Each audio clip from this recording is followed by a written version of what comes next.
നുഴഞ്ഞുകയറ്റക്കാരെയും മാവോയിസ്റ്റുകളെയും തുരത്താൻ കണ്ണും കാതും കൂർപ്പിച്ച് ഭാരതത്തിന്റെ ആഭ്യന്തരമന്ത്രി അമിത്ഷാ.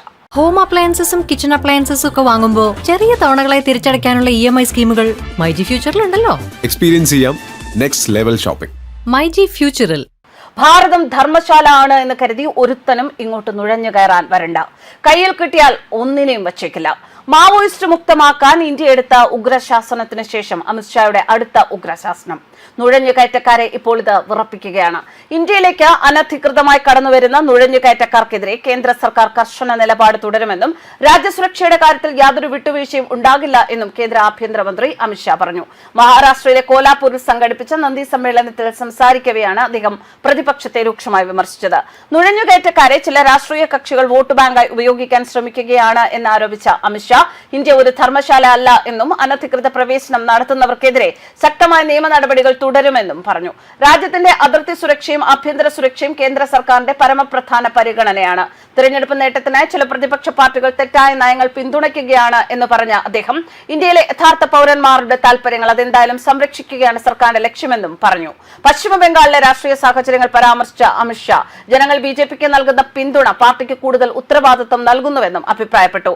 മഹാരാഷ്ട്രയിലെ രാഷ്ട്രീയ മാറ്റങ്ങളെയും പ്രസംഗത്തിൽ അദ്ദേഹം എടുത്തു പറഞ്ഞു. ശിവസേനയിലെ ആഭ്യന്തര വിഭജനത്തിന് ശേഷം സംസ്ഥാനത്തെ രാഷ്ട്രീയ സമവാക്യങ്ങൾ മാറി എന്നും ഷിൻഡെയുടെ നേതൃത്വത്തിലുള്ള വിഭാഗത്തെയാണ് യഥാർത്ഥ ശിവസേനയെ ജനങ്ങൾ അംഗീകരിക്കുന്നത് എന്നുമാണ് അമിത്ഷായുടെ വിലയിരുത്തൽ.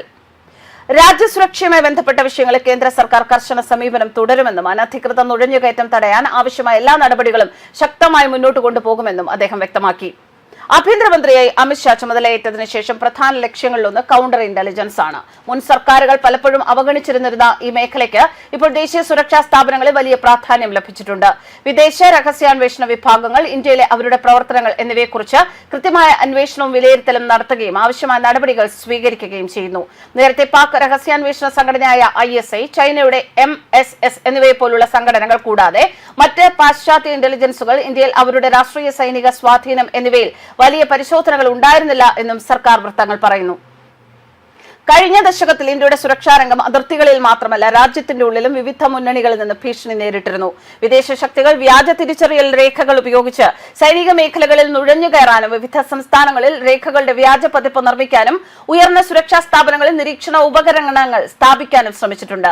പാകിസ്ഥാന്റെ ISI, ചൈനീസ് ഇന്റലിജൻസ്, ബംഗ്ലാദേശ് ഭീകര പ്രവർത്തകർ, പാശ്ചാത്യ ഇന്റലിജൻസുകൾ എന്നിവരൊക്കെ ഇന്ത്യയിൽ സ്വന്തം ലക്ഷ്യങ്ങൾ നേടാൻ ശ്രമിച്ചിട്ടുണ്ട്.